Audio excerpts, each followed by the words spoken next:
आप सबका आशीर्वाद खजांची को मिले, क्योंकि ये भी दुनिया के ऐतिहासिक खजांची को भी माननीय राष्ट्रीय अध्यक्ष जी ने पूरे दुनिया के पैमाने पर पहचान करा दी।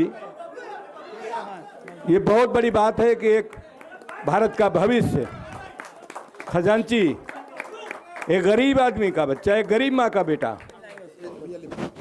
हम उसे गिफ्ट देंगे। देखिए, मैंने ये कहा कि हमारे विधायक और एमएलसी लोग बैठे हैं, ये लोग इधर भी कुछ खिलौना लेके आए हैं। आप कौन खिलौना लेके आया है? नरेंद्र वर्मा जी भी लिए हैं, लेकिन आगे आगे आइए तो आगे से देते रहेंगे तीनों। अरुण वर्मा जी और हम अपनी तरफ से और डिम्पल की तरफ से 11,000 11,000 रुपये खजांची को दे रहे हैं। अभी जो दो साथी थे उन्होंने बहुत सीरियस नोट पे अपनी बात खत्म कर दी, और खुशी की बात यह है कि हर वर्ष की तरह इस वर्ष भी हम लोग खजांची का जन्मदिन मना रहे हैं।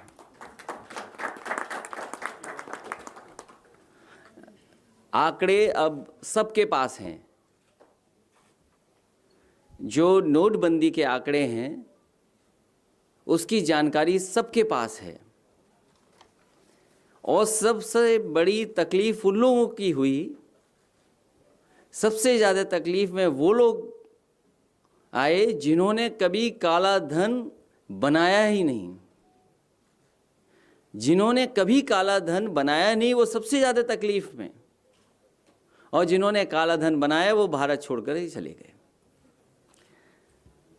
जो आरबीआई के आंकड़े हैं वो आपके सामने हैं कि पूरा का पूरा पैसा जमा हो गया। जितनी करेंसी आरबीआई में आनी थी वो पूरी की पूरी करेंसी वापस आ गई, और उसी का परिणाम है कि आज तक भारत की अर्थव्यवस्था जितनी ऊपर जानी चाहिए थी नहीं आई, और अर्थव्यवस्था बिगड़ती चली जा रही है।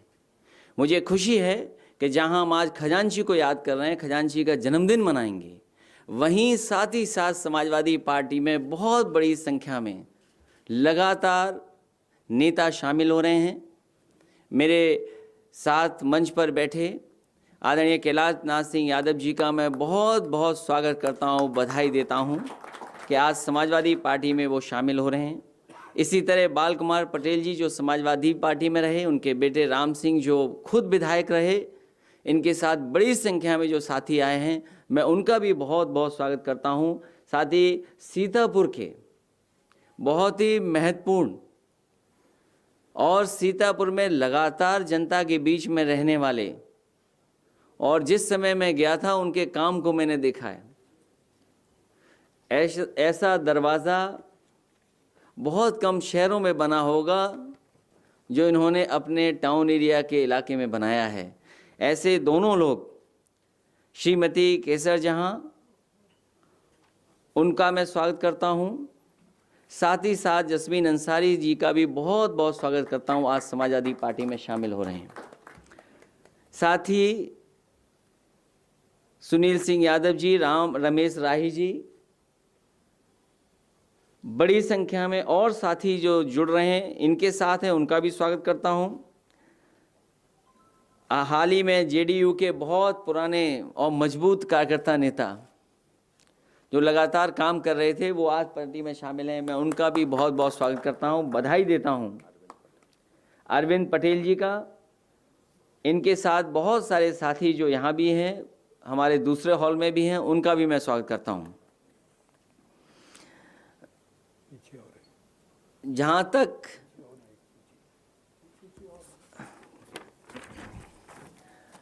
क्योंकि सबके नाम पढ़ पाना मुश्किल है, क्योंकि अध्यक्ष जी ने पढ़ दिया, इसलिए अध्यक्ष जी ने जिन नामों को जोड़ा है उन सभी साथियों का स्वागत करता हूं। लेकिन विशेष स्वागत मैं करता हूं अपने साइकिल चलाने वाले साथी का, और मुझे खुशी है कि जिन्होंने पूरी दुनिया देख ली लगभग साइकिल से चल करके, और साइकिल चला के न जाने कितने देश की सीमाएं पार कर ली इन्होंने, मौसम बदलते हुए देखे होंगे, और अब समाजवादी पार्टी में आए हैं, इसलिए मैं इनका विशेष स्वागत करता हूं, क्योंकि साइकिल पर इनका अनुभव ज़्यादा है और साइकिल ही पार्टी को आगे बढ़ाने आए, इसलिए मैं इनको बधाई देता हूं। और सबसे बड़ी बात यह है कि जो इन्होंने कहा कि एक्सप्रेसवे जैसी सड़क नहीं देखी। एक्सप्रेसवे जो बना वैसा एक्सप्रेसवे देश में नहीं बना। हमारे पत्रकार साथियों को याद होगा कि एक एक्सप्रेसवे बनाने की खुशी मनाने की तैयारी सरकार की थी और सरकार ने यह दावा किया था कि समाजवादी पूर्वांचल एक्सप्रेसवे दिवाली तक खुल जाएगा। अब हमारी दिवाली तो आ गई, भारतीय जनता पार्टी की दिवाली कब आएगी? और भारतीय जनता पार्टी दिवाली नहीं मनाती है, लोगों का दिवाला निकाल देती है, ऐसी है भारतीय जनता पार्टी। इसलिए अपने जितने साथी आज शामिल हो रहे हैं उनको मैं बधाई देता हूं, स्वागत करता हूं। नहीं, मैं चाहता था कि आप 2 सवाल पूछ लेते, उसके बाद केक कटता। अगर आप चाहो तो खजांची को अभी बुला लें। मैं बुला लेता हूं खजांची को। बैठो बैठो बैठो, बैठो बैठो बैठ लो 5 मिनट। आन बदले बैठाओ 5 मिनट, अभी हम देख लेंगे, तस्वीरें देखेंगे बाद में। और ये तस्वीरें क्यों दे रहे हो हमको? अच्छा ठीक ठीक ठीक। अरे ये तो मांस के अंदर भी खैनी खा लेते हो। क्यों? लाइए, हमें दीजिए। ये मांस तो बचाने के लिए है।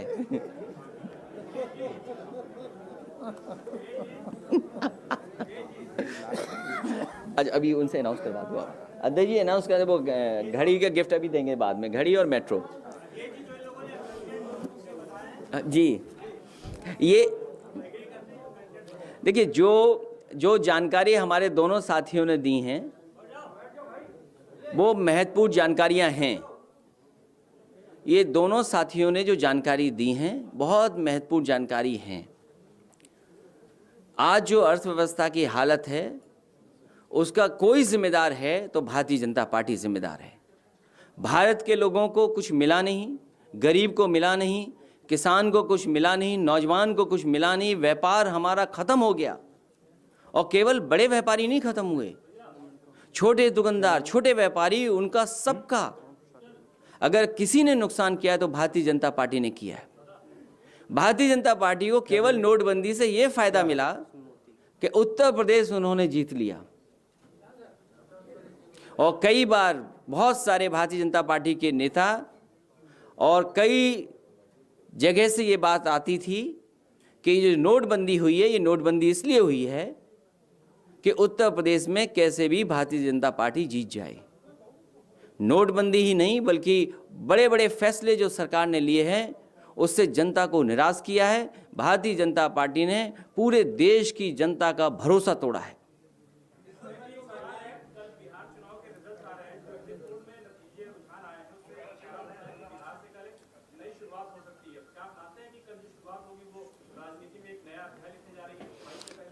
मैं आपके चैनल पे देखूंगा कि कैसी शुरुआत लिखते हो, क्योंकि मैं देखूंगा कि क्या हेडलाइन बनती है, मेरा उसका इंतजार रहेगा।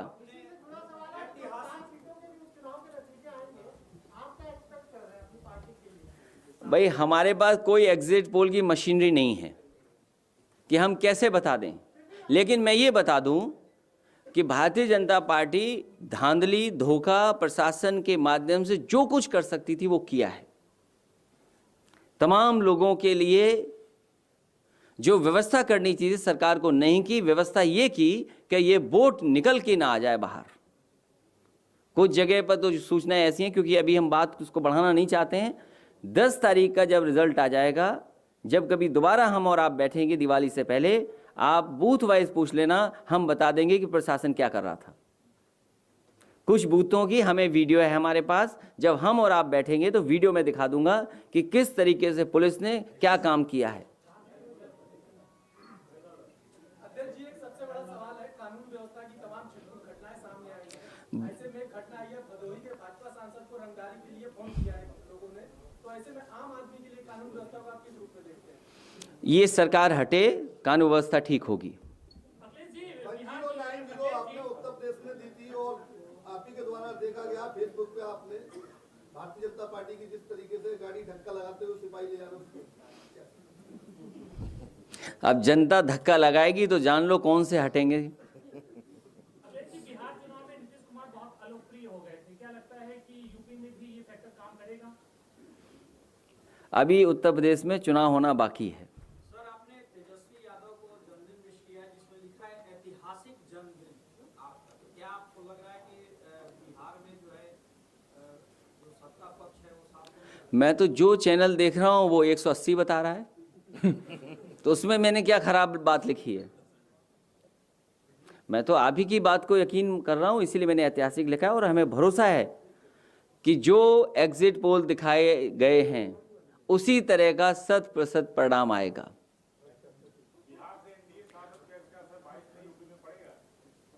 समाज को और समाज में नफरत फैलाने की शुरुआत जिन्होंने की थी उनकी अंत होना शुरू हो गया है। भारत के बाहर भी ऐसे लोग जो समाज को बांट के काम करना चाहते थे, उनको जनता ने क्या रास्ता दिखा दिया, और रास्ता ऐसा दिखाया है कि अब दोबारा उस रास्ते पे नहीं चल सकता कोई। मुझे तो खुशी है इस बात की कि वहाँ पर एक ग्रुप ऑफ जो जर्नलिस्ट हैं उन्होंने ये दावा किया कि वहाँ के 4 साल में एक राष्ट्रपति ने 22,000 से ज़्यादा झूठ बोले। ये हम खुला आपको देते हैं मौका कि आप उत्तर प्रदेश के मुख्यमंत्री और दिल्ली की सरकार के कम से कम झूठ गिन लो तो लाखों में झूठ निकलेंगे। अगर अमेरिका में 4 साल में 22,000 बार झूठ बोला गया हो, 22,000 झूठ, और अगर हमारे साथी गिन लें यहाँ पर उत्तर प्रदेश के झूठ और दिल्ली वाले झूठ मिला करके, तो कम से कम लाखों निकलेंगे। वैसे यूपी का पल्ला भारी है।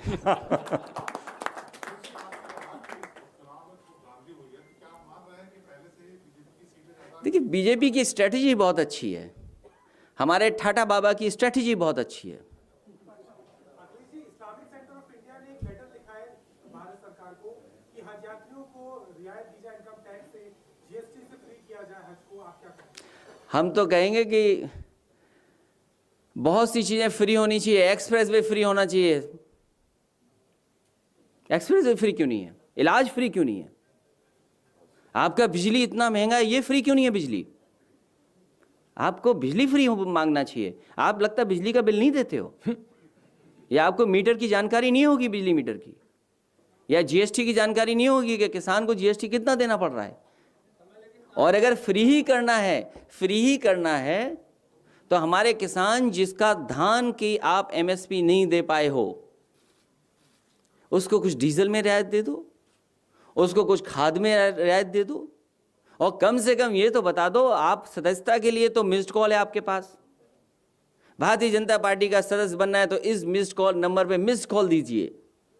हम उन्हीं भारतीय जनता पार्टी के लोगों से जानना चाहते हैं कि किसान कौन सा नंबर मिलाएं, किस पर मिस्ड कॉल दें जिससे धान का उन्हें एमएसपी मिल जाए और गन्ने के किसान को उसकी भुगतान हो जाए।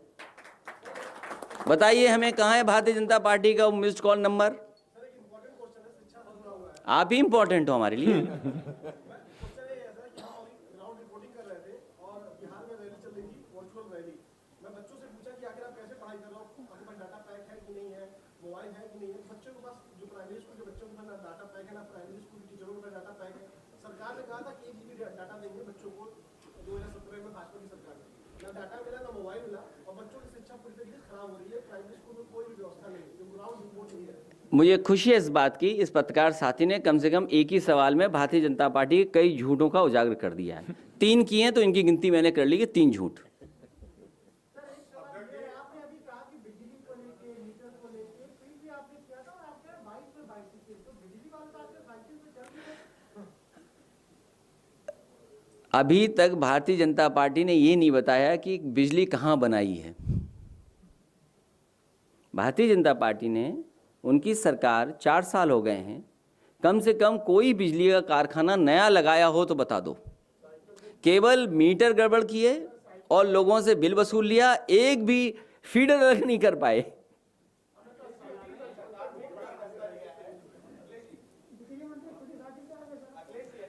अभी स्वास्थ्य की वजह से बहुत लोग साइकिल चला रहे हैं।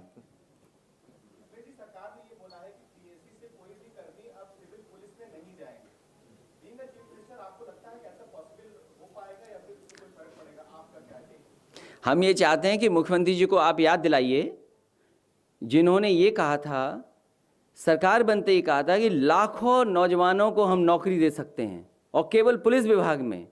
मेरा आपसे निवेदन है, ये दूसरा सवाल है, इससे पहले वाला सवाल ये है कि मुख्यमंत्री जी को क्या वो बात याद है जो उन्होंने सरकार बनते ही कहा था कि पिछली सरकार ने लाखों नौजवानों को पुलिस में भर्ती से रोका। हम उनसे जानना चाहते हैं कि वो लाखों जगह जो हैं वो कब भरेंगे। वाराणसी से एक सवाल है, काशी कॉरिडोर के नाम पे गंगा जी के आगे ललिता घाट पे पूरे रेत से गंगा जी को पाटा जा रहा है, जो कि वहाँ खनन पे बिल्कुल पूरी तरीके से रोक है। हम लोगों ने कई बार उसको प्रकाशित भी किया, सारी चीजें हुआ, लेकिन आज के डेट में काशी कॉरिडोर के नाम पे जो जुर्म, जो एक संस्कृति को जो है मिटाई जा रही है, तो समाजवादी पार्टी उस जो है संस्कृति को संरक्षण करने के लिए किस दिशा में कदम उठाएगी, कैसे उठा रही है? भारतीय जनता पार्टी ने भारत की संस्कृति और न जाने कितने ऐतिहासिक मंदिर थे, इतने किसी ने मंदिर नहीं तोड़े होंगे जितने भारतीय जनता पार्टी की सरकार में। मैं आपसे चाहूँगा कि जब इतना महत्वपूर्ण आपने सवाल पूछा है तो कई जर्नलिस्टों ने सूची दी है, कई लोकल लोगों ने फिल्म बनाई है, सोशल मीडिया पे चीज़ें डाली हैं। मैं चाहूँगा कि कम से कम ये बताइए कि कितनी पुरानी हेरिटेज उसको ख़त्म भारतीय जनता पार्टी ने कर दिया, जो हमारी संस्कृति थी बनारस की। और फिर माँ गंगा की कसम खा कर के न जाने कितनी बात की गई थी। आज बताएं कि गंगा के पानी की बीओडी क्या है, डिसॉल्व ऑक्सीजन की मात्रा क्या है, क्या वो साफ़ हो गई? साफ़ तो नहीं हुई। समाजवादियों ने जो वरुणा नदी को साफ करने का जिम्मा उठाया था, उस काम को रोक दिया। हम आपको भरोसा दिलाते हैं, समाजवादियों ने भारत की संस्कृति को और भारत का जो सोल है, भारत की जो आत्मा है, वो ये है कि हम सब आप मिल कर के रहते हैं। उस परंपरा को आगे बढ़ाने का काम समाजवादी लोग करेंगे। और मैं याद दिला दूं साथ ही साथ, संस्कृत यूनिवर्सिटी इकलौती है। जब मैं उस यूनिवर्सिटी में उतरा सरकार में, तो मैंने देखा कि इतनी अच्छी यूनिवर्सिटी है, उसको बजट दिया गया।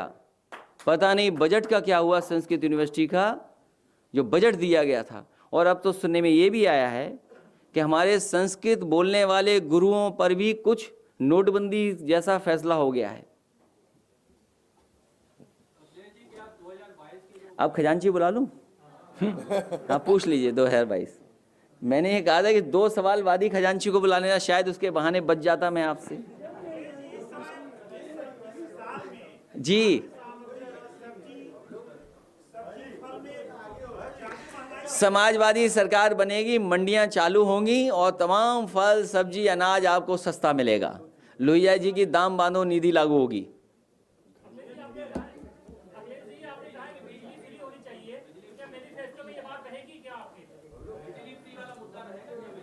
अभी 1 साल है, हमारी साइकिल ऐसी है, फ्री है, पैडल मारिए चलते चले जाइए।